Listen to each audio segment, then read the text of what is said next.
Hello, welcome back to the channel. It's Tuesday evening, early evening. It's a nice day for a change.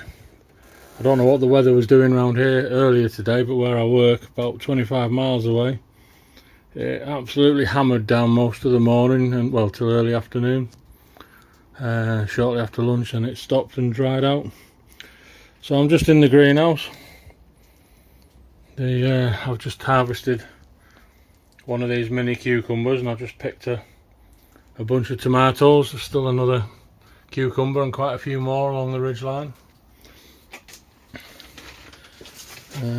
Chilies are coming along.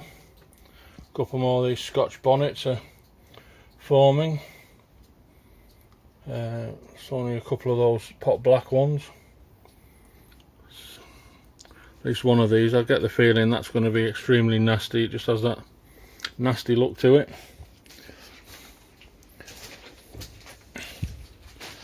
One of the yellow chilies is just starting to ripen there. Going to be quite an abundance of them on this this particular plant.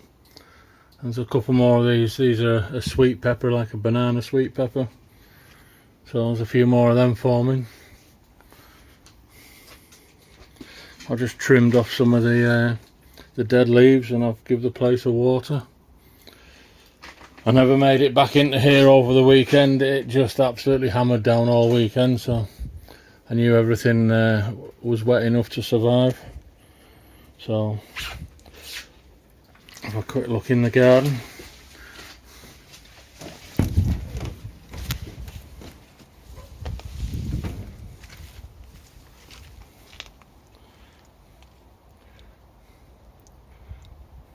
Those onions are bulbing up. Quite a few ears of sweet corn on there. See a few blueberries lying around, so something's been attacking the blueberries, probably birds. Again, this bed, I'll just give it a bit of a water. It's absolutely bone dry. I meant to clear the vine weed off this.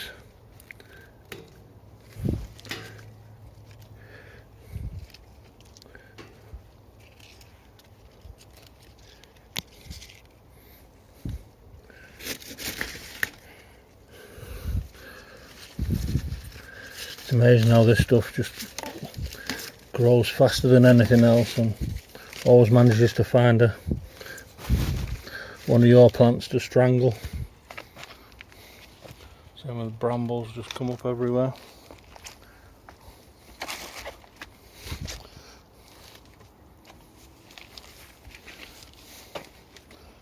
I need to attack all this fresh bramble growth and these bits of trees that are growing.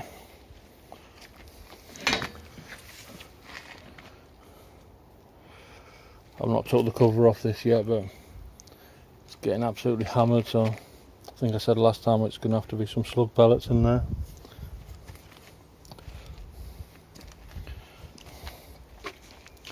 The leeks look like they're recovering. That tomato plant's growing, but some of these other onions, they'll just give up. They're leant over. These are still going. These should firm up a bit more than those. Looks like we're going to have a good crop of leeks. Starting to see quite a few plums lying around as well, so whether that's the wind or pigeons, just they tend to fly in and batter the tree, drop them off and then land and eat them. So not quite decided what I'm doing out here this evening, but I shall bring you back in a bit.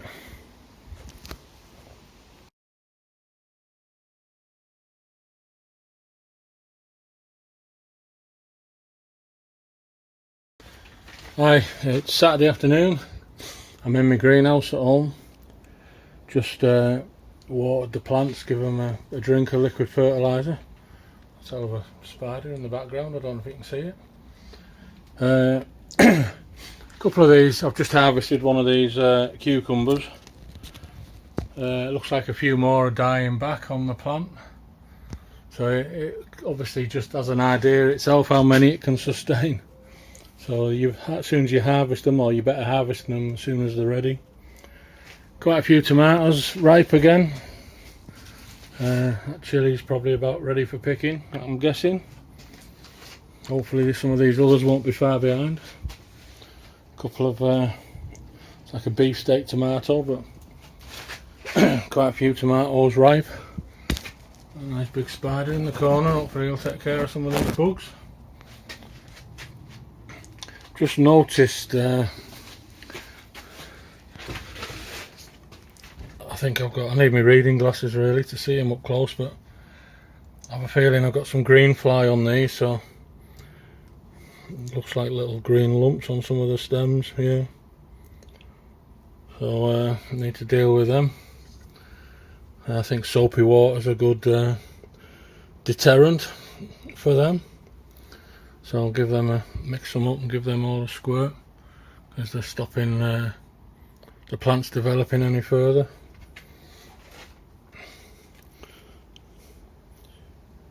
Basket of fire, that one. It's a very pale one, but it turns red.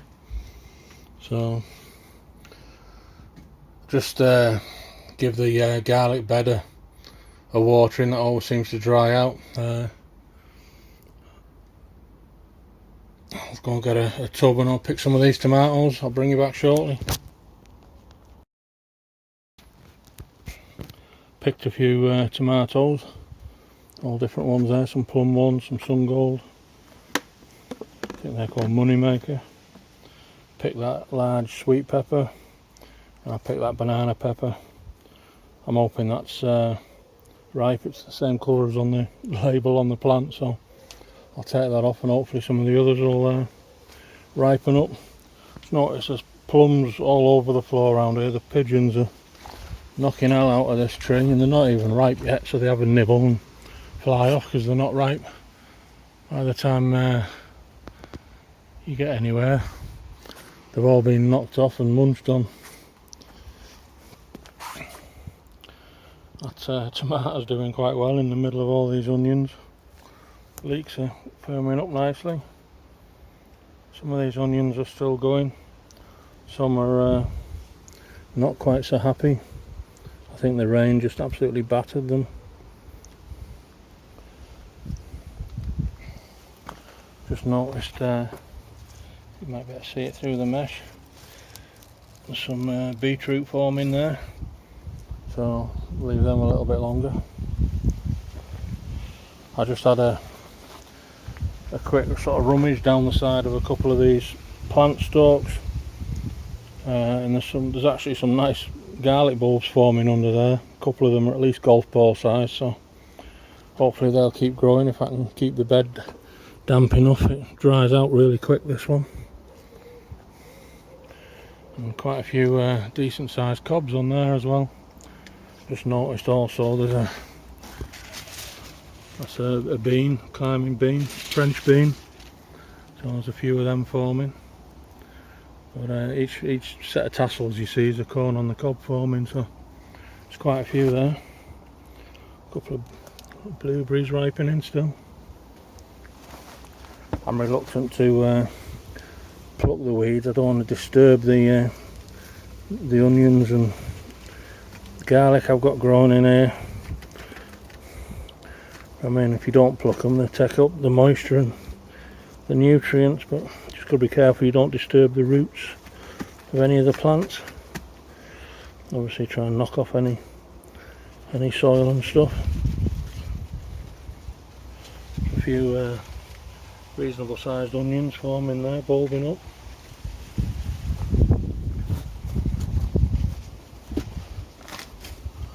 All the tubs I've got lying around with weeds in that were supposed to be drying out were more or less full of water.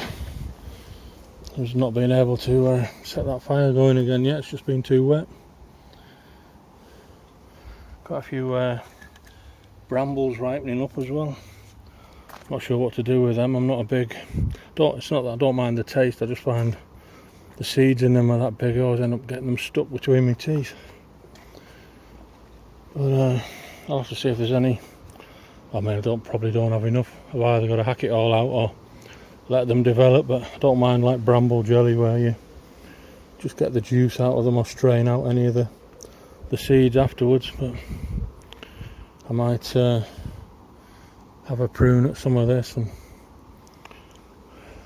can't decide what the weather's going to do. It's still quite bright up outside, so I have a feeling it'll probably rain. I'll have to check the weather, but I'll bring you back shortly. I was going to just use a bit of washing up liquid in a bottle with some water, and I thought, no, I best just Google it first as a green fly repellent. Having done that, you need like a natural organic soap, so I found it did name one, so I had a quick look on a certain not an auction site, but like the world's probably largest warehouse mail order site. Found a 1 litre bottle of said product, so I've ordered it. I should have it on Monday. So you use a few teaspoons of that mixed with water, and it's like there's no oils or fragrance or anything. It's purely natural kind of thing. So what I've done for now, it does say you can like use a water mist to try and knock them off. So my hose pipe, one of the settings on it is mist. So I've literally held the plants at arm's length and give them a blast with a mist setting, so hopefully I've washed off any loose green fly, and there might still be some lingering, but I've only got to wait a couple of days, and then this soap will be here, so I can give them a dousing with the soap then. And there's a load then on that leaf. So you got to just spray all the plant and spray under the leaves where the eggs might be, and the soap breaks down the whatever protective shell is on the actual little aphids, and that's non-harmful to other bugs that might come along and eat them. So better do it the safe way just in case, and also I don't want to be eating soapy flavoured chilies. So we'll see how that goes. I'll show you the soap spraying on Monday or Tuesday. Once I've got the product and mixed up a spray bottle of it. I did these. There's no evidence of green fly over here, but I give these a quick spray as well, so it won't hurt them. I might actually have a couple of little beans on this one that's grown in the greenhouse. That was a climbing bean that I never got planted out, with all the others just seem to be dying or getting killed off. I never got them all planted out. Very prolific flower or fruit of this one. Hopefully this will be a fairly mild one. Up to 40,000 Scoville units, that one, so they're about the mildest ones I could find by comparison. That little Scotch bonnet one there, they're 250,000 plus, so 5 or 6 times as strong as these. Chances are I'll be giving the Scotch bonnets away. I'm more into sweet chilli. I like a gentle warmth to my food, not a throat scorching burn. I know someone who makes Scotch bonnet like casserole or hot pot and eats them whole. Absolutely loves them. His face swells up the next day, but he doesn't mind. He just loves the flavour that much.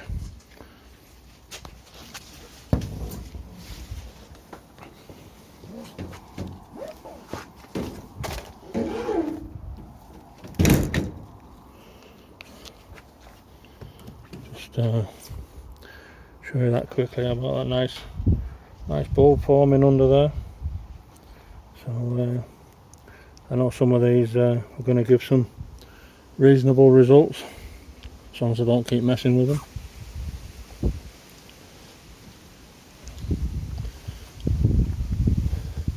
Have a better look at the beetroot.